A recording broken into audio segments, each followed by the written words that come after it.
at 46 na suspect dito sa 4.4 million shabu at marijuana sa Calabarzon. DJ Joey Boy, ibalita mo.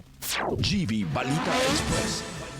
Arestado ang 46 na katao sa magkakahiwalay na operasyon laban sa iligal na droga sa Calabarzon Region.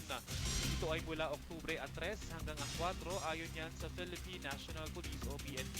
Sa ulat ni Police Brigadier General Paul Kenneth Lucas, hepe ng PNP Region 4A, sinabi niyang nagsagawa ng 33 operasyon ang mga anti-drug unit mula alas 6 ng umaga ng Biyernes hanggang alas 6 ng umaga ng Sabado na nagresulta sa pagkakasabsam ng 648.73 grams ng shabu at mahigit 21 grams ng marijuana na nagkakahalaga ng mahigit 4.4 million pesos.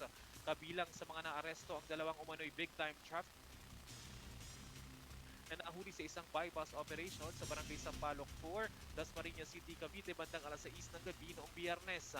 Nasamsam mula sa kanila ang 4 na sachet ng shabu na tumitimbang ng 250 grams at tinatayang nagkakahalaga ng 1.7 million pesos. Base sa Dangerous Drugs Board valuation na 6,800 pesos kada gramo. Itinuturing na high-value individuals ang dalawa, isang kategorya para sa mga financier, trafficker, manufacturer, importer o miyembro at leader ng mga sindikato ng droga.